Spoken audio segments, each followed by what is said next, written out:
فالمركزية جاءت واخد براحتك في الاتجاه العلمي. بمعنى ايه؟ ان هم لما طلعوا في الفضاء وصوروا فلقوا الارض كرة معلقة ومظلمة، ولذلك حتى الراجل قال ايه؟ اجدها كرة مظلمة معلقة، من الذي علقها؟ هو يريد اللي هو ارمسترونج. وكان كأنه يريد أن يقول بلسان الحال لا بلسان المقال الله الذي علقها. ووجدوا فيها شعاع يخرج من الأرض. كتبوه في الشبكة العنكبوتية في الإنترنت وخلوه على مدى 21 يوم ثم أخفوه. أخفوه لماذا؟ يعني الأمور تتبع يعني مقاصدها يعني إخفاؤه دعنا نقول أنه له دلالة مثلا، له دلالة كبيرة جدا. لسبب، لأن هذا البيت العتيق يعني هم لما جم ولقوا فيها شعاع، لقوا الشعاع ده قصير الموجة. لما لقوا هذا الشعاع ابتدوا يركزوا الصورة فوجدوا أنه خارج من مكة، وبالتركيز وجدوا أنه خارج من الكعبة.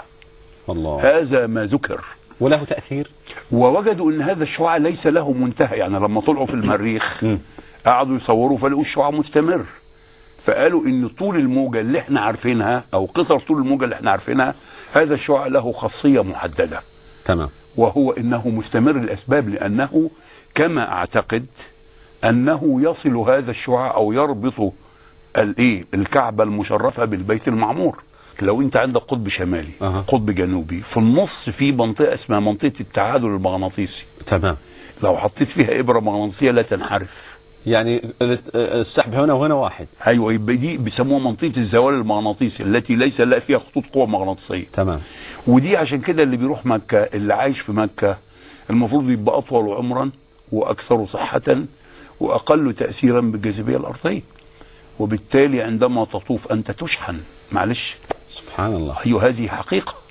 هذه حقيقه للبعد عن لانك انت لا تؤثر فيك المجالات المغناطيسيه الارضيه في هذه الحاله. وهناك بحث ان صخور مكه البازلتيه السوداء هي اقدم الصخور الموجوده في العالم. فده كلام حقيقي. اقدم الصخور. أيوة. وهذا اثبت علميا. اثبت علميا وبحث منشور، وليس اخذوا يعني صخور بازلتيه من مكه وشافوا المناطق اللي بتتكون لنا.